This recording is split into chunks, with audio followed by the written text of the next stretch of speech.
Point 1. Live simply and mindfully, like monks do. Living like a monk, as suggested by Shetty, isn't about wearing robes or giving up all your belongings. It's about embracing the mindset and habits that monks use to nurture inner peace, clarity, and purpose. Let's take a moment to think about a monk's life. Monks are famous for their disciplined lifestyle, which includes meditation, mindfulness, and a strong dedication to spiritual growth. They live in the here and now, free from the distractions and pressures of modern life. They foster a sense of detachment from material possessions and societal expectations, focusing instead on inner growth and tranquility. Now, picture applying these principles to our own lives. Imagine if we could learn to live in the present, free from the constant distractions of our smartphones and social media. If we could foster a sense of detachment from material possessions, focusing instead on our personal growth and happiness. If we could learn to meditate and practice mindfulness, finding inner peace amidst the chaos of our daily lives. This is what Shetty means when he suggests we should live like monks. It's not about giving up our lives and becoming monks ourselves. Instead, it's about embracing the habits and mindset that monks use to nurture inner peace and purpose. Take meditation, for example. Monks spend hours each day in meditation, training their minds to focus and find peace. We may not have hours to devote to meditation, but we can certainly find a few minutes each day to sit quietly, focus our minds, and find a sense of calm. Or think about the principle of detachment. Monks learn to detach from material possessions and societal pressures, finding happiness and fulfillment within themselves. We may not be able to completely detach from our possessions or societal pressures, but we can certainly learn to place less importance on them, focusing instead on our personal growth and happiness. In short, to live a fulfilling life, we must learn to live like monks. This doesn't mean we have to become monks ourselves. Instead, it means we should embrace the habits and mindset that monks use to nurture inner peace and purpose. By doing so, we can find a sense of calm and fulfillment in our own lives. Point 2. Don't let others' opinions define you. Imagine you're an actor, stepping onto the stage and slipping into different roles depending on the scene. Now, think about your own life. Aren't we all doing the same thing? We put on a different mask for work, another for social media, one for our friends, and yet another for our family. These aren't necessarily false faces, but they're tailored to meet the expectations of the different audiences in our lives. Consider this: at work, you're the diligent, professional employee. On social media, you're the adventurous, outgoing explorer. With friends, you're the funny, carefree spirit, and with family, you're the responsible, caring soul. These roles help us navigate different social situations, but they can also muddle our understanding of who we truly are. The trouble starts when we get lost in these roles. We might start to believe that we are these personas, forgetting our true selves in the process. This can lead to feelings of dissatisfaction, depression, and unworthiness because we're constantly trying to live up to an image that might not align with our true selves. Let's also talk about societal expectations and norms. From the moment we're born, we're flooded with messages about who we should be and what we should do. These messages come from our parents, teachers, friends, and the media. They shape our beliefs, values, and ultimately, our identities.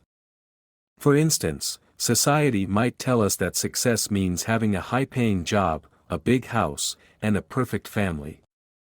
If we swallow these messages without questioning them, we might spend our lives chasing these goals, only to find that they don't bring us the fulfillment we expected. To live a fulfilling life, we need to define success for ourselves, rather than letting society define it for us. This might mean prioritizing personal growth, relationships, or making a difference in the world, rather than focusing solely on material success. In a nutshell, our identities are shaped by how we think others perceive us and societal expectations. However, to live a fulfilling life, we need to define our own success and stay true to ourselves, rather than trying to squeeze into the roles and expectations others have set for us. Point 3. Remember to appreciate your good qualities, not just your flaws. Imagine you're a painter who's just finished a masterpiece. As you step back to admire your work, your eyes catch a smudge in the corner. Instantly, you start berating yourself for being so careless. Sounds familiar, right? We've all been there, criticizing ourselves for our mistakes. But here's a different approach. Instead of focusing solely on the smudge, why not also appreciate the beautiful colors you've mixed, the perfect balance you've achieved, and the overall beauty of your painting? This is about recognizing your positive qualities. This idea comes from the teachings of monks. They were encouraged to reflect on themselves, which often led to self-criticism. But they were also taught to balance this with self-compassion and acknowledgement of their positive traits. This practice helped them maintain a balanced view of themselves, avoiding the pitfall of negative self-talk. And this isn't just for monks. It's for all of us. We often find ourselves being self-critical in our daily lives. Maybe we missed a deadline, said something awkward in a social situation, or didn't live up to our own expectations. But it's crucial to remember that we also have positive qualities. Maybe we're good listeners, creative thinkers, or kind-hearted people. By reminding ourselves of these positive traits, we can maintain a balanced self-view and foster self-compassion. In a nutshell, it's all about balance. It's okay, even healthy, to be self-critical. It helps us identify areas where we can improve. But it's equally important to remind ourselves of our positive qualities. This helps us maintain self-esteem and self-compassion. By practicing this balance, we can cultivate a healthier, more positive mindset. So the next time you find yourself being self-critical, remember to also appreciate your positive qualities. It's all about balance. Point 4. Don't let fear and anxiety hold you back from your potential. In Shetty's words, we all have an incredible amount of potential and power to shape our world. But, our fears and worries often stand in the way of us realizing and using these abilities. Let's take a simple example. Many of us are scared of public speaking. This fear, if not tackled, can limit our ability to influence others, share our thoughts, or even move up in our careers. It's like a wall between us and our true talent to communicate effectively and convincingly. Shetty explains that our brains are designed to keep us safe from discomfort and possible harm. That's why we often run back to our comfort zones when we're scared or anxious. But, this safety mechanism can also stop us from taking chances and discovering new possibilities, which can limit our growth and potential. Think about the fear of failure. It can be so intense that it stops us from trying new things or chasing our dreams. We might have the potential to be great in a certain area, but our fear of failure cuts us off from this potential, leaving it unused. Shetty stresses the need to face our fears and worries instead of running from them. By doing this, we can understand our fears better and learn how to handle them effectively. This involves questioning our fears, figuring out where they come from, and checking if they're really valid. For instance, if we're scared of failure, we should ask ourselves why. Is it because we're scared of criticism or rejection? Or is it because we're scared of letting others down? By figuring out the root of our fear, we can then work on dealing with it and reducing its effect on our lives. Shetty also points out the importance of looking at stress and fear in a new light. Instead of seeing them as bad experiences, we should see them as chances for growth and learning. By changing how we see things, we can change our relationship with fear and stress, allowing us to unlock our true potential. In a nutshell, Shetty's words suggest that our fears and worries can cut us off from our true abilities. But, by facing our fears, figuring out where they come from, and changing how we see things, we can break down these barriers and tap into our true potential. This process needs self-reflection, bravery, and determination, but the rewards are definitely worth the effort. Point 5. Find happiness in purpose and meaning, not just success. We live in a world where success is often measured by the size of our bank accounts, the titles we hold, and the social status we've achieved. We're led to believe that these are the keys to happiness and contentment. But what if we've got it all wrong? What if true contentment isn't about success at all, but about finding purpose and meaning in our lives? Let's take a step back and look at this from a different angle. There's a wise old Hindu philosopher named Bhaktivinoda Thakura who talked about 4 main things that drive us humans: fear, desire, duty, and love. Fear and desire are often tied to our chase for success. We might be scared of failing or being poor, so we work hard to get rich and successful. Or we might crave recognition and status, so we try to climb up the social ladder. But here's the thing, these motivations don't really satisfy us in the long run. Even if we get all the success we want, we might still feel like something's missing if our lives don't have purpose and meaning. That's where duty and love come in. Duty is about feeling responsible and committed to doing what's right. Love is about caring for others. These things give our lives meaning because they're about contributing to something bigger than ourselves. Imagine a rich and successful businessperson. They've got all the money and status they could ever want, but they might still feel empty if their work doesn't have any real purpose or meaning. Now think about a teacher who doesn't earn much, but gets a lot of satisfaction from helping young people learn and grow. They might not be rich or famous, but they could feel a lot more content because their work is meaningful and purposeful. The point here isn't that success is bad or that we shouldn't want it. It's just that success on its own isn't enough to make us truly content. We need to find purpose and meaning in our lives, whether that's through our work, our relationships, or the ways we contribute to society. That's what can give us a deeper and more lasting sense of fulfillment. So maybe it's time for us to rethink our priorities and what we consider success. Instead of focusing so much on success, let's try to find more purpose and meaning in our lives. That could be the key to leading a more fulfilling and contented life. Point 6. Discover your strengths and weaknesses to find your life's purpose. In the world of ancient Indian spirituality, there's a concept called Dharma.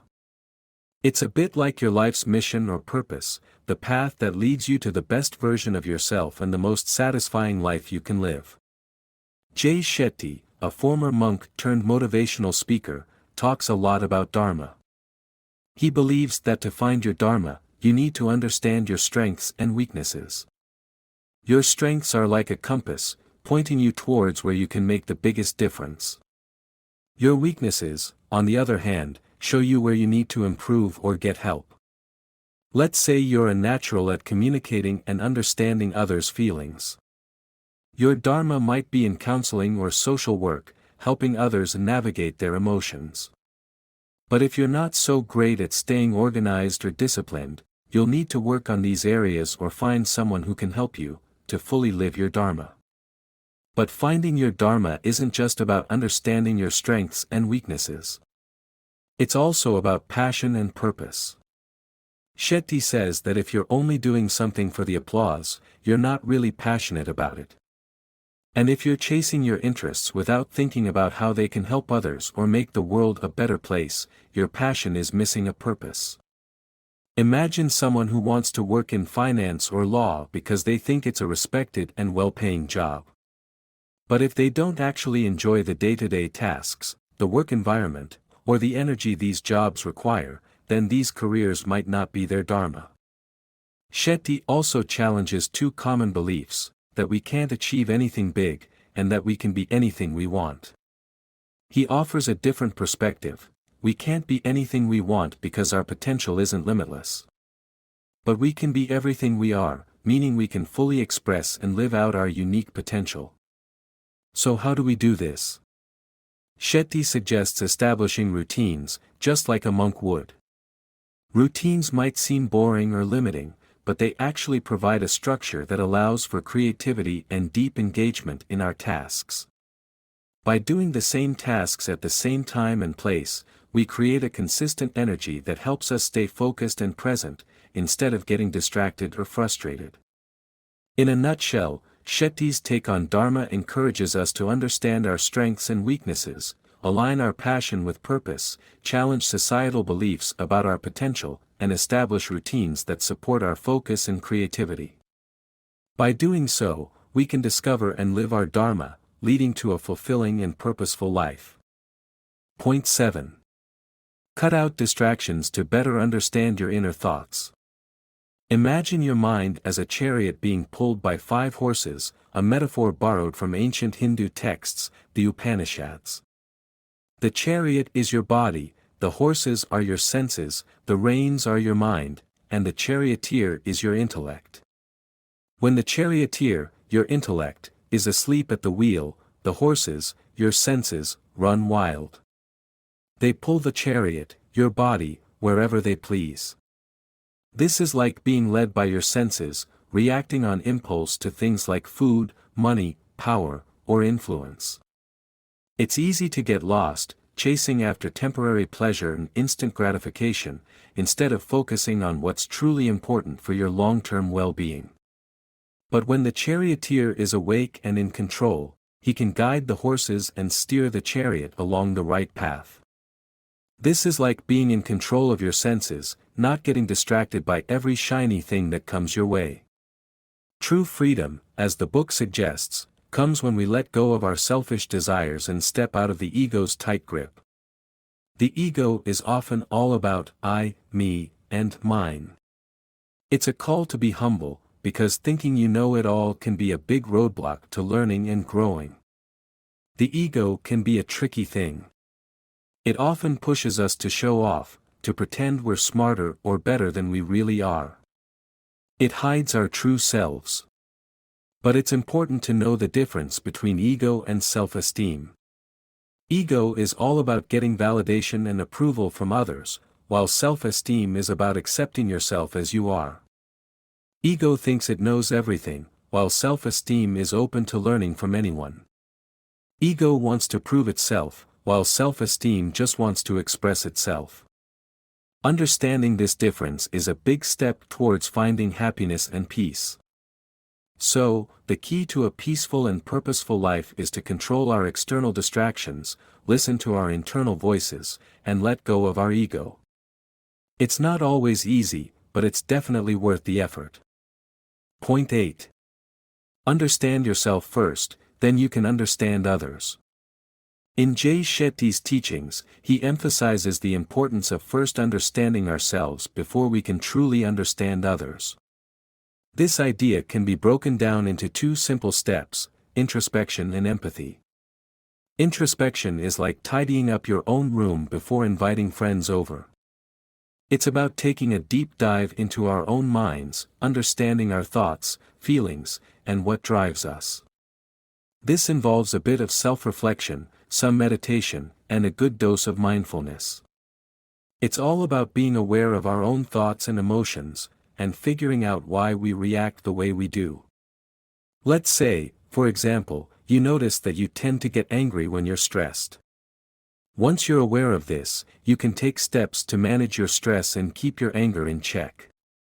This could mean practicing mindfulness meditation, taking regular breaks, or even seeking help from a professional. The second step, empathy, is all about understanding how we interact with others. This involves putting ourselves in other people's shoes, understanding their feelings and needs, and responding in a way that is respectful and considerate. For instance, if a coworker is going through a tough time, instead of reacting negatively to their mood or behavior, we can offer support and understanding. This could mean lending an ear to their concerns, offering help, or simply being there for them. In a nutshell, Shetty's teaching is that we need to understand ourselves before we can understand others. This is because our interactions with others are influenced by our own thoughts, emotions, and behaviors. By looking inward, we can gain a better understanding of ourselves, which in turn allows us to interact more effectively with others. This isn't just a theory, but it's backed by science. Research has shown that self-awareness and empathy are key components of emotional intelligence, which is crucial for effective interactions with others. Moreover, practices like mindfulness meditation have been shown to improve self-awareness and empathy, further supporting Shetty's teachings. In conclusion, Shetty encourages us to look inward before looking outward. By understanding ourselves, we can better understand others, leading to more effective and harmonious interactions. This is a powerful concept that can transform our relationships and interactions with others. Point 9. Helping others is key to personal growth and fulfillment. In Shetty's teachings, he often talks about the power of service. But what does he really mean by that? It's not just about volunteering at a soup kitchen or donating to charity, although those are great things to do. It's about a way of life, a mindset that puts others' needs before our own and seeks to make a positive impact on the world. Imagine you're at a picnic and you see a piece of trash on the ground. You didn't put it there, but you pick it up anyway. That's service. It's about leaving things better than you found them, whether that's a physical space or a person's emotional state. It's about making people feel happier, more hopeful, and more positive after they've interacted with you. But to truly serve others, Shetty says we need to understand the world as it really is. That means recognizing that our suffering and our delusions are temporary and illusory. When we understand this, we can help others see it too, and that's a powerful way to make a positive impact. Service is also tied to our ability to love and show compassion. Shetty quotes Nelson Mandela, who said that love comes more naturally to the human heart than hate. This suggests that service, which is an expression of love and compassion, is a fundamental part of what it means to be human. And guess what? Serving others isn't just good for them, it's good for us too. Research shows that when we focus on helping others, we're less likely to feel anxious or depressed. That's because giving activates the pleasure center in our brain, making us feel happier and more fulfilled. So, service isn't just about doing good deeds. It's about connecting with others, expanding our worldview, and cultivating gratitude and compassion. It's about making a positive difference in the world and in the lives of others. And most importantly, it's about tapping into our fundamental human capacity for love and compassion. Point 10. Conclusion. Achieving peace and purpose in life is a journey that begins with training your mind. It's about understanding your values, letting go of negativity, and embracing the present moment. You must learn to detach yourself from materialistic desires and focus on inner growth. Meditation and mindfulness are key tools in this journey. They help you to quiet the noise of the outside world and tune into your inner self. By practicing these regularly, you can gain clarity, reduce stress, and improve your overall well-being. It's also important to cultivate compassion and empathy, not just for others, but for yourself as well. This helps in building strong relationships and fostering a sense of community. Remember, the path to peace and purpose is not about achieving perfection, but about continual growth and learning. It's about finding joy in the journey and embracing the process. In the end, thinking like a monk is about living a life of purpose, peace, and fulfillment. It's about making a positive impact on the world around you and finding true happiness within yourself. So, start today. Train your mind, embrace the journey, and live a life of purpose and peace.